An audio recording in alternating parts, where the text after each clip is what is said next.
মায়া করে ভালোবাসে। আমরা পারবো না, ওসামা পারবে। সবাই মিলে ফুলিয়ে খুশিয়ে ওসামাকে, ছোট্ট ওসামাকে রাজি করালো। ওসামা এমন এমন কথা দিয়ে তুমি বিশ্বনবীর কাছে বলতে হবে, পারবা নাকি? ওসামা বলে পারবো।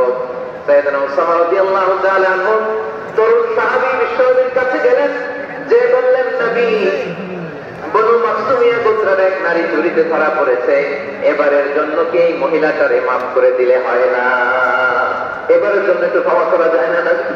বিশ্বনবী বলেন, আতাশফাউ ফি হাদ্দিন মিন হুদুদিল্লাহ, তোমার এত বড় সাহস ওসামা, তুমি আল্লাহর হাত, আল্লাহর দেয়া বিধান, এটার ব্যাপারে সুপারিশ করতে এসেছো?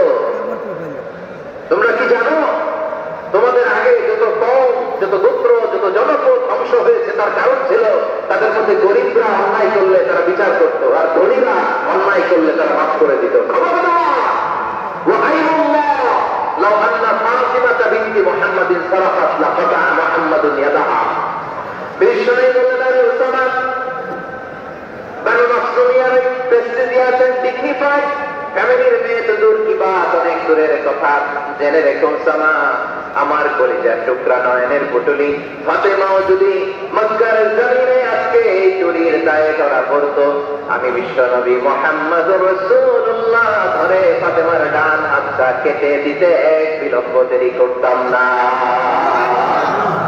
ইন্নাল্লাহ ইয়ামুরু বিল আদল, আমাদেরকে জাস্টিস শেখায় পশ্চিমারা, আমাদেরকে ইনসাফ শিখায়, আমাদেরকে সুশাসন শিখায়।